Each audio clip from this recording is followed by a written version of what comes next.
Selamat pagi anak-anak. Apa kabar? Apa kabar? Ya, puji Tuhan Ibu juga baik.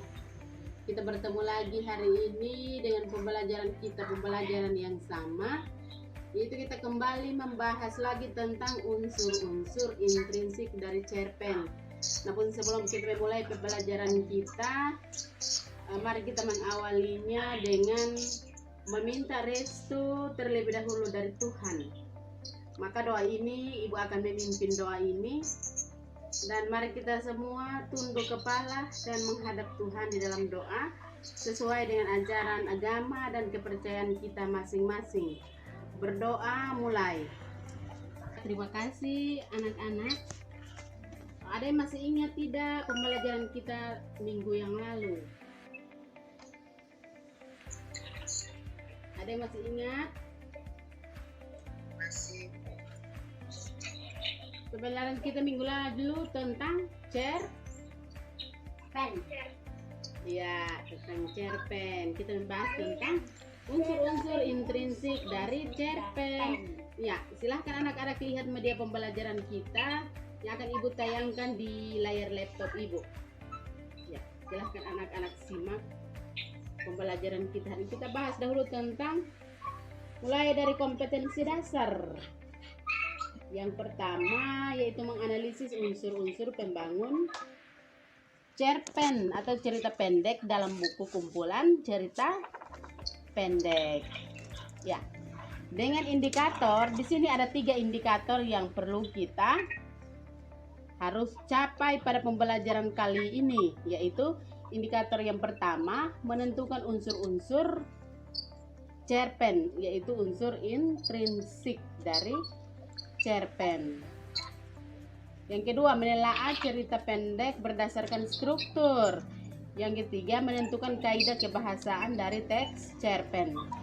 Dengan tujuan pembelajaran kita adalah tujuan pembelajaran kita pada pagi ini tentang setelah mengamati link materi yang dibagikan guru pada aplikasi WA Group melalui pembelajaran model Discovery Learning dan model STEED, peserta didik dapat menentukan unsur-unsur pembangun cerpen, menelaah teks cerpen berdasarkan struktur, kaidah, dan kebahasaan, serta menjunjung tinggi nilai kerjasama, tanggung jawab, percaya diri, cermat, proaktif, dan kreatif.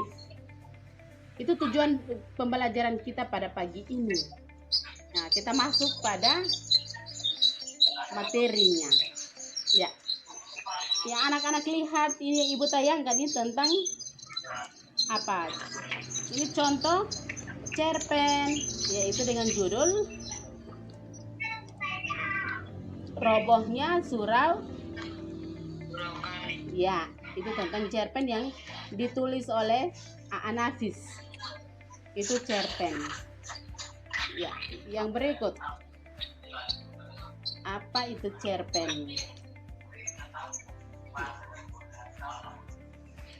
Ya, jadi cerpen itu adalah aturan yang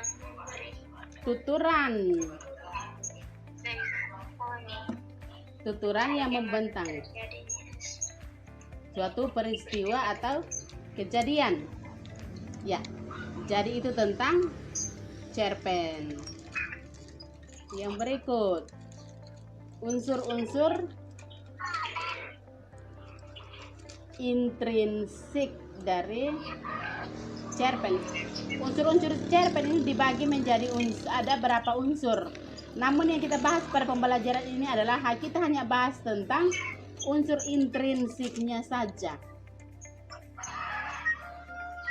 Yang berikut kita masuk pada unsur-unsur intrinsik cerpen ini dibagi lagi menjadi 9 bagian. Yang pertama adalah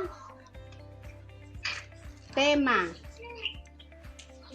Nah, apa itu tema? Tema adalah kalian harus baca dulu keseluruhan dari cerpen. Setelah membaca cerpen itu dan memahaminya berulang-ulang kali, maka kalian akan menemukan tema dari cerpen tersebut. Yang kedua, ada tokoh. Ya, tokoh adalah orang-orang yang berperan di dalam sebuah cerita pendek. Yang ketiga ada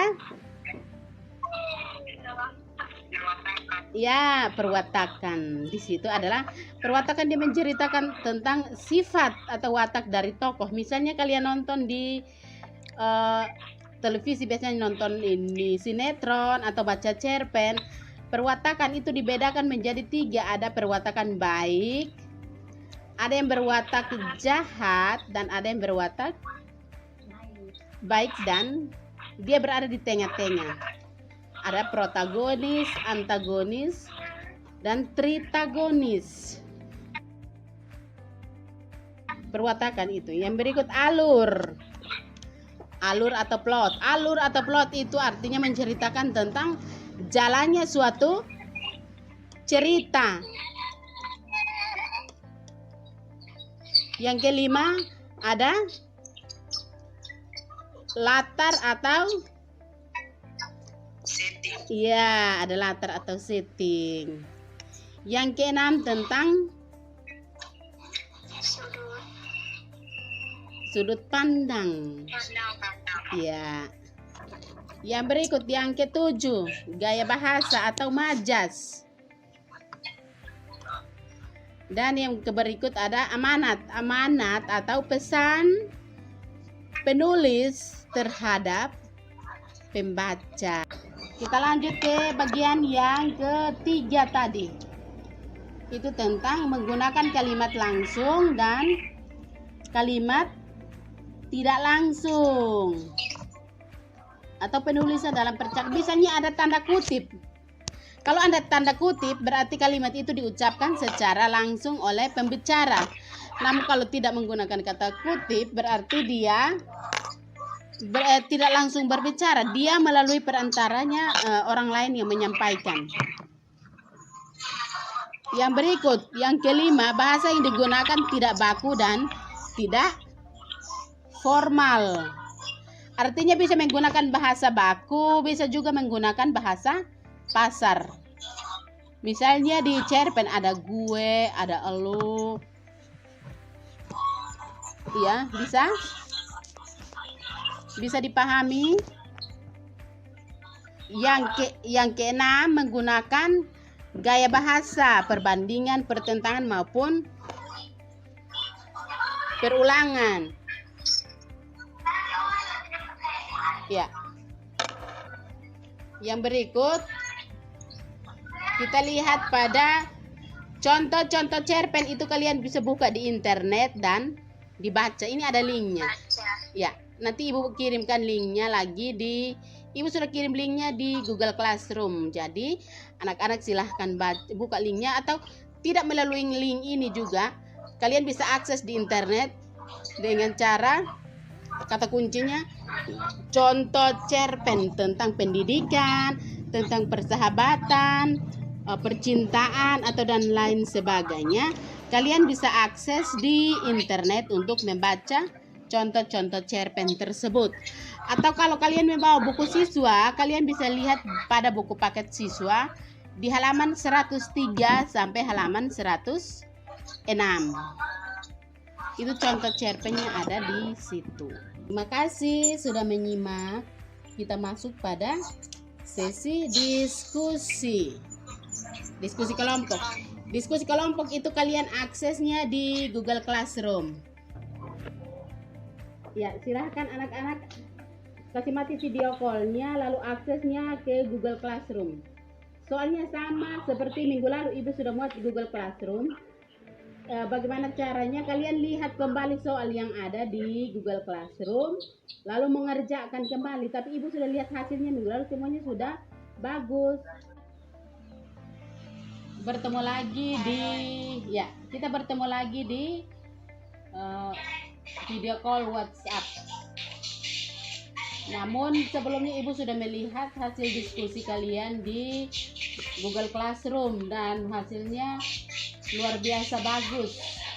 Ibu memberikan apresiasi kepada kalian yang sudah aktif di Google Classroom lewat diskusi.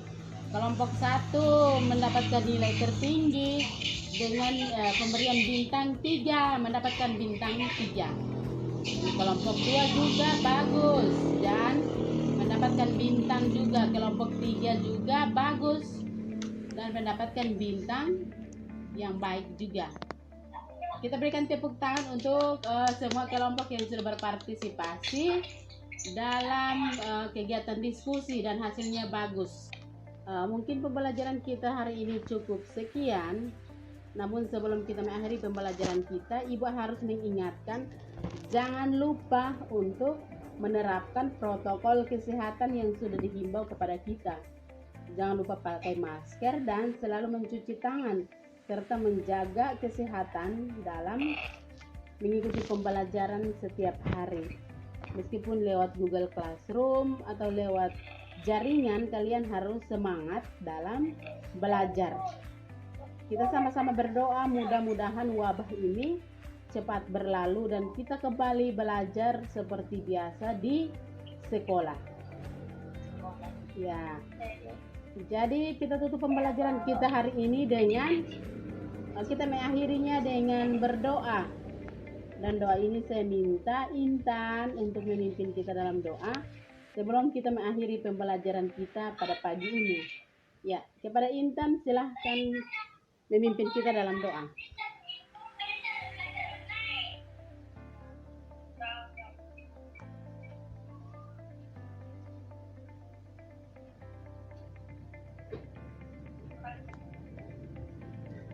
Ya, terima kasih untuk anak Intan yang sudah memimpin kita dalam doa pada siang hari ini.